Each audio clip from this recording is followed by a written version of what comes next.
大家好，欢迎来到华夏清月古筝公开课，我是黑心杨老师。那么从这节课开始呢，我们就进入到古筝基础指法的学习了。在学习前，我们先了解一下指法名称和手指关节名称。在古筝指法里，当5个手指朝手心弹奏时，我们的大指叫托，食指叫母，中指叫勾，无名指叫打或摘，小指叫肉。在现在的谱面标记中，也可以直接简化为1、2、3、4、5。在有些曲目中，还会出现手朝手心外弹奏的情况。这个时候，大指叫劈，食指叫挑，中指叫踢。接下来，我们看一下自己的手指关节，大家会发现我们的大指有2个关节，其他的手指有3个关节。大指的2个关节从上往下，依次叫做小关节、根关节，或者也可以叫做大关节。其他手指从上往下，依次叫做小关节、中关节、根关节或大关节。这些名称在以后的课程中会多次用到，大家一定要记住这些名字。首先，我们以右手为例，右手放松，自然下垂，然后拿起来放到我们的琴面上，手指微收到半握拳状态。那么现在这个手型就是我们演奏的基本手型了。手腕不要抬高，略微低于手掌的根关节。我们的手不是完全90度垂直于琴面的，而是要向右微侧一点。我们从肩到肘，手腕到手，它是一个圆弧形的状态。手腕和手肘不要内夹，不要刻意抬高，这样会不舒服，传导受阻，会引起紧张。在这里我要介绍一个练琴的小要点。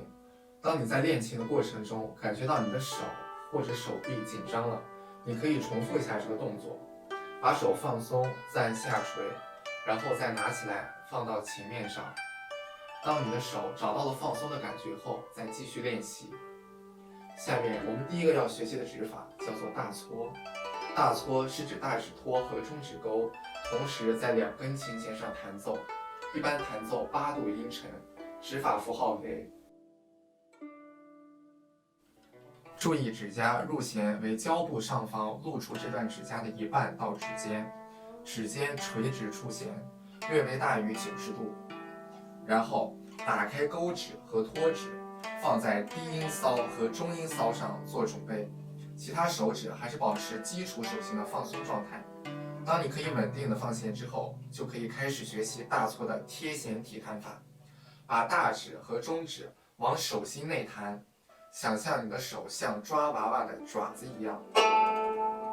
过弦后，马上放松大指和中指，并回到原位。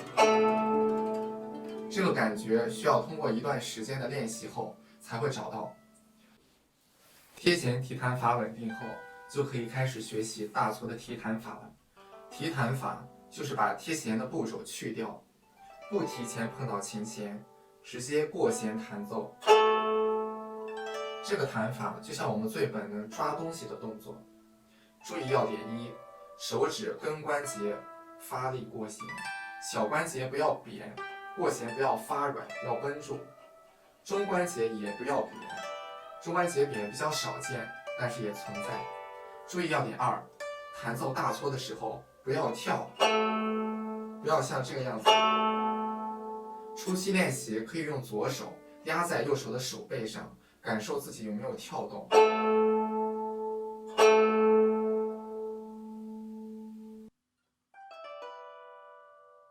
演奏发力实际是一个身体整体的协调性的运动，而不是单靠具体的某一个关节或部位。关于大搓，大家可以想象一下抓东西的感觉，你一定不会只用小关节或中关节去抓一个东西吧？所以一开始不要特别大的去用劲儿，体会一下根关节的运动，小关节主动的带动根关节去过弦，但注意不要进入一个只有小关节发力的误区，最后很有可能演变成中关节发力，根关节不动。1、没有注意到上面讲的触弦角度的问题。指尖和琴弦略微大于90度。2. 强弱控制不当，强音效的时候大搓手指关节要松一点去过弦，弱音效的时候大搓反而要手指关节紧一点去过弦。另外在演奏区域上，强的音在右边弹奏，弱的音在左边弹奏。3. 杂音太大，这个问题是因为我们在连续演奏同一根琴弦的时候，由于刚弹完的琴弦还在震动，那么在这个时候你的手指提前触碰到的琴弦就会出现杂音。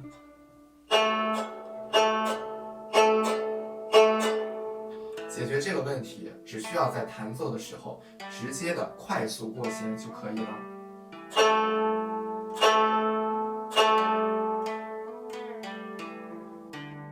详细的练琴步骤和方法，请大家观看我们配套的带练视频。